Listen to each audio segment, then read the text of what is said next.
Having seen how to find out the characteristic equation, how to find the eigenvalues, eigenvectors, and having understood the concept of algebraic geometric multiplicities, and then having seen under what conditions one can diagonalize a square matrix, and the very special diagonalization of symmetric matrices called orthogonal diagonalization, we now embark upon a small discussion on the various properties of eigenvalues and eigenvectors. This may not be an exhaustive discussion, but we get a fairly good idea about how eigenvalues behave, and then some the intricate relation between eigenvalues and eigenvectors in some special cases. Some of these properties are supported by numerical examples. Now, let's quickly recap what was discussed in the past few lectures. The matrix eigenvalue problem arises in the context of only square matrices. Of course, these matrices can be real or complex. There are a few general properties and there are a few special properties. Eigenvalues can be real or complex.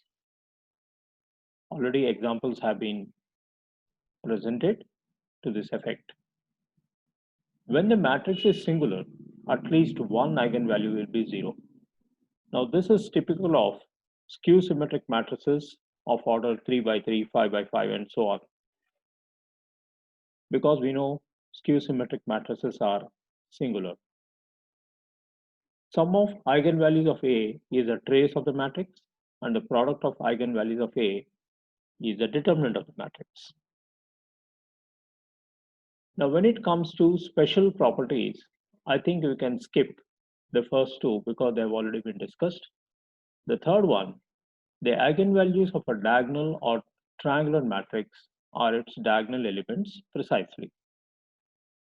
So you don't have to really write a characteristic equation because the diagonal elements themselves are the eigenvalues. Symmetric matrices have purely real eigenvalues. Similarly, Hermitian matrices have purely real eigenvalues. So in terms of the eigenvalues, symmetric and Hermitian matrices have similar properties. Skew symmetric matrices have eigenvalues that lie on the imaginary axis, which means that the eigenvalues of skew symmetric matrices will be either zero or purely imaginary numbers. So they will have to lie on the imaginary axis. Orthogonal matrices have eigenvalues which can be real or complex, but they will be of unit modulus. Geometrically, the eigenvalues of an orthogonal matrix lie on a unit circle in the complex plane. You can find the same property being shared by unitary matrices also. Then comes three very important situations. All of us have an idea of positive definite matrices and negative definite matrices. Similarly, we have an idea about positive semi and negative semi-definite matrices. Positive definite matrices will have positive eigenvalues. Negative definite matrices will have negative eigenvalues. Positive semi-definite matrices will have non-negative eigenvalues, which should include a zero also. Similarly, negative semi-definite matrices have non-positive eigenvalues, which should also include a zero. Now, there's a very important definition here.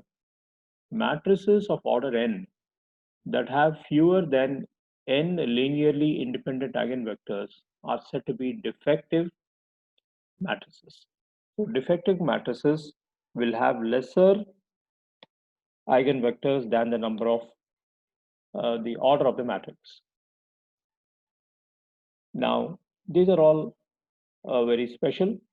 If a matrix has a eigenvalue lambda, then corresponding to a power k, the eigenvalue will be lambda power k. For example, if a has eigenvalue 3 and it's of order 2 by 2, then if you take the eigenvalue of a power k, let us say k is equal to 4, then 2 to the power of 4 will be the corresponding eigenvalue. In other words, you don't have to build a matrix A power k, write the characteristic equation, and then look for its eigenvalues. So if you have the eigenvalues of A in hand, then you can quickly write the eigenvalues of A power k. Then, if A is an invertible matrix with eigenvalue lambda, the corresponding eigenvalue for A inverse will be the reciprocal of lambda. Then there are a few properties about eigenvectors. The eigenvectors of a matrix A with distinct eigenvalues are linearly independent. Then any eigenvectors with distinct eigenvalues must be linearly independent. In fact, these are both similar statements, and there's a very close connection between rank of a matrix and its eigenvalues. The rank of a matrix is exactly equal to the number of non-zero eigenvalues of the matrix. So some of the properties explained are justified using these examples. The first example is about a symmetric matrix A of order 2 by 2. Of course, I've selected 2 by 2 matrices to justify the properties. 3 minus 2 minus 2, 4. We find the characteristic equation, solve it, and we get eigenvalues 2.78 and 1.43, which are both real. So therefore, eigenvalues of a symmetric matrix are real. Number 2, let us take a skew symmetric matrix 0 minus 4, 4, 0. Its characteristic equation is lambda square plus 16 is 0. And when you solve for lambda, you get plus or minus 4i, which are purely imaginary. So as discussed, these eigenvalues lie on the imaginary axis. Now let us take an orthogonal matrix with elements cos theta, minus sin theta, cos theta. We write the characteristic equation lambda square minus 2 lambda cos theta plus 1 is 0.